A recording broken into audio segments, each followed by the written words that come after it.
very public relationship, a very public marriage, and a very public life. And now that life is different.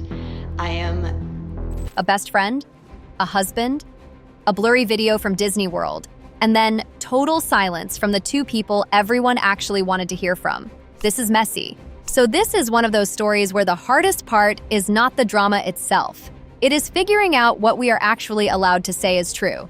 Because here is the situation. One person in this story has talked a lot in painful detail. The other two have said almost nothing.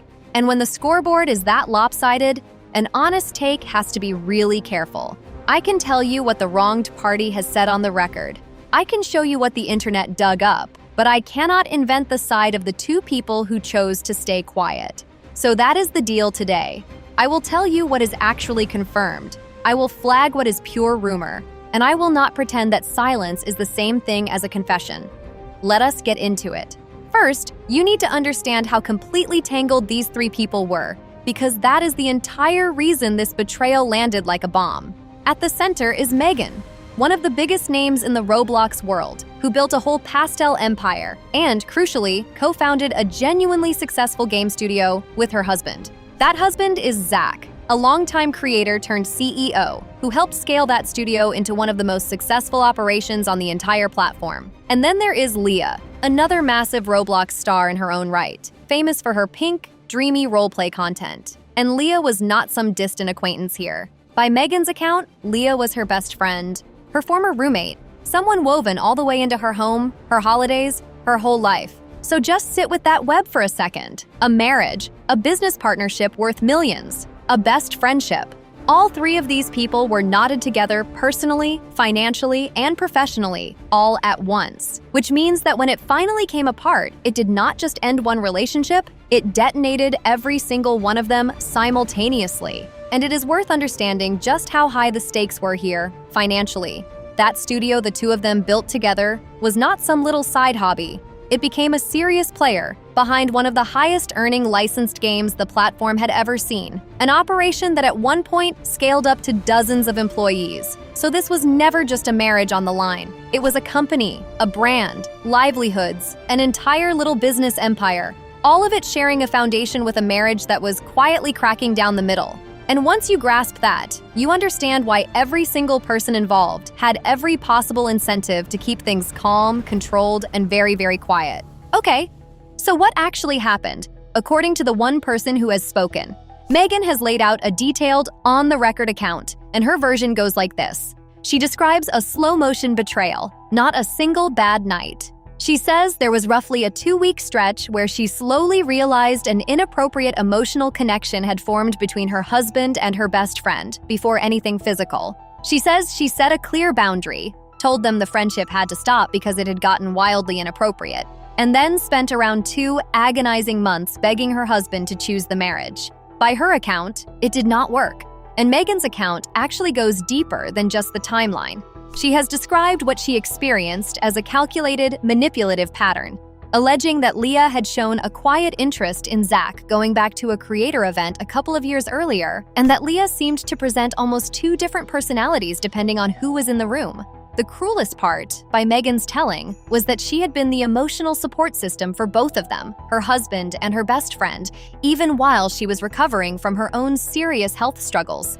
She also pointed to a bitter irony that in the past, she had cut off her own friendships to respect Zach's insecurities and simply expected that same loyalty back. Now, and I want to flag this clearly, all of that is Megan's side. It is her allegation, her framing, her lived experience. The other two have never offered theirs. But it is on the record, it is detailed, and it has stayed consistent.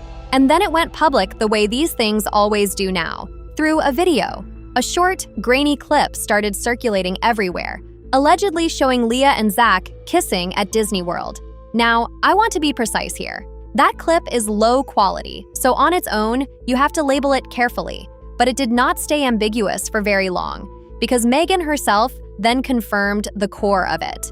In October 2025, she announced her divorce, and in one widely shared post, she said plainly that her, quote, ex-fiancé, ex-roommate, and ex-best friend are now together. That is the wronged party on the record, confirming that her husband and her best friend had ended up in a relationship. And she added one single devastating word about the whole situation: condolences. And here is where the story gets genuinely unusual because of who has not spoken. Zach, the husband, has said absolutely nothing. Total silence. Since the scandal broke, his entire public presence has been strictly business. CEO mode, company updates, not one word about his marriage, the affair, or the relationship he is now allegedly in. He is very clearly running a calculated strategy. Say nothing, protect the company, and just wait for the internet to get bored and move on. And Leah? Leah has technically spoken, but somehow never about the actual thing. At the absolute height of all this, she posted an apology. But people noticed something immediately, because the apology was bizarrely narrow. It only addressed some controversial videos she had posted. She said, quote, "I'm really sorry about the videos," and said nothing at all about the central accusation that she had an affair with her best friend's husband. Megan clocked that instantly and rejected it flat out, posting a simple 2-word verdict: apology not accepted, and then pointing out that Leah had apologized for the videos and, quote, nothing else. So to be clear about where we stand, the one person talking has confirmed it, and the 2 people accused have offered total silence and one apology that carefully dodged the entire point. And the silence has not exactly been peaceful either. In early 2026, the whole feud flared back up when Leah posted a video with an aggressive clickbait thumbnail, a lawsuit graphic, the words, "She threatened me," which a casual viewer might reasonably assume meant Megan was suing her over the affair. Turned out the video was actually about a completely unrelated, pretty minor squabble. Megan was not having it. She went on Twitter and accused Leah of engagement farming, cynically baiting viewers with their real-world pain just to rack up views, and called her, bluntly, an evil weirdo. And then, to drive the point home, Megan mockingly posted her own little fake clickbait, basically going, "Look everyone, I can engagement farm too." Was it petty? Sure, she knew it was petty, but given what she says she went through, it is honestly pretty hard to blame her. Now, I have to stop and be fair here, because the way this story gets told online is lopsided in a way that genuinely bugs me. The headlines, the thumbnails, almost all of it aims straight at Leah, the best friend, the homewrecker. And look, if the accusations are true, betraying your best friend like that is genuinely awful, full stop. But let us not quietly let somebody else off the hook. Zach was the married one. Zach made the vows. If this happened the way Megan describes it, then he is at least as responsible as Leah. And you could easily argue more. And yet, because he went silent and stayed tucked behind a corporate logo, a huge amount of the internet's fury slid right past him and landed entirely on her. That is not me defending anybody. It is just me asking you to notice who the mob chooses to aim at and who it quietly lets walk away. Because the mob did aim. And this is where it tips into genuinely strange new territory. The consequences for Leah did not stay in the comments section. They spilled directly into the actual games.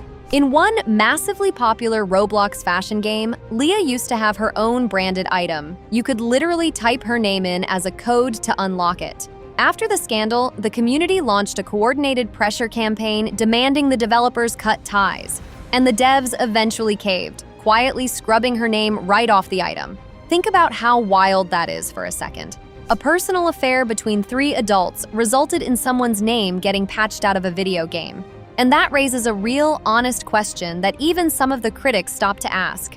Should a private, messy adult relationship cost someone their branding inside a totally unrelated game? There is no clean answer to that, but it tells you everything about how this generation of audiences hands out punishment. Not with a statement, but with a patch. And the audience watching all of this did not react with one single voice. It splintered into roughly 3 camps, and that split is actually pretty revealing. The first camp wants blood. They see a clear villain, and they want real consequences. Codes removed, follower counts dropping, deplatforming, the works. The second camp is firmly behind Megan. They see a woman hit with a double betrayal, they just want to hold her up. And many of them are careful to add that no alleged wrongdoing, none, makes it okay to send anybody death threats. And the third camp is just plain exhausted by the entire thing, the everybody log off crowd. who argue that 3 grown adults should have handled a private collapse privately, instead of turning it into months of monetized content that dragged a whole community into the middle of it. And honestly, if you ask me, each one of those camps is holding on to a piece of the truth. And then, of course, there is the swamp. Because the second the confirmed facts ran out, the rumor machine kicked straight into overdrive. And I want to be really clear about this part, because this is exactly where a lot of channels completely lose the plot.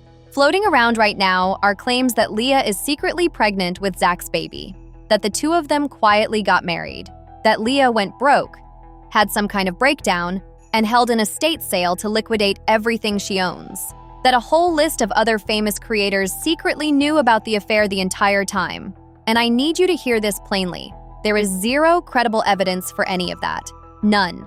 No records, no confirmation, nothing but drama channels inventing increasingly unhinged storylines to farm your outrage. I am not going to sit here and armchair diagnose a stranger's mental health for views, and I am not going to repeat a pregnancy rumor like it is a fact. That is not reporting. That is just making things up about real people. And honestly, it is a little gross. So let us land this plane honestly. What do we actually know? We know that one person, the wronged party, gave a detailed, consistent, on-the-record account of a deep and calculated betrayal. We know a 6-year marriage ended in divorce. We know a viral clip lit the fuse. We know the two people accused have, between them, offered total silence and one strangely narrow non-apology. And we know the fallout was brutal and extremely public. That alone, just the confirmed part, is already a genuinely sad, genuinely messy human story about what happens when the two people closest to you turn out to be closest to each other. It does not need the fake pregnancies. It does not need the bankruptcy fan fiction. The plain truth is more than enough. And maybe that is the real takeaway here, the cautionary part. Because when you watch this whole thing play out, you start to see the entire machine working. A real person's real heartbreak gets turned into content. The silence of the accused becomes a vacuum that 100 drama channels rush in to fill with absolute garbage. The audience appoints itself judge and jury and starts handing out sentences inside video games. And somewhere underneath all of it are 3 actual human beings whose lives genuinely fell apart. So by all means, have your opinion. Betrayal is betrayal. And it is completely okay to think that what was allegedly done here was wrong. But maybe draw the line at the invented stuff. Maybe do not wish death on anybody over a divorce. And maybe just remember that the loudest voice in a story is not always the only person in it who got hurt. Tell me where you land on it down below. Do you think the two of them will ever actually speak? Take care of each other, and I will see you in the next one.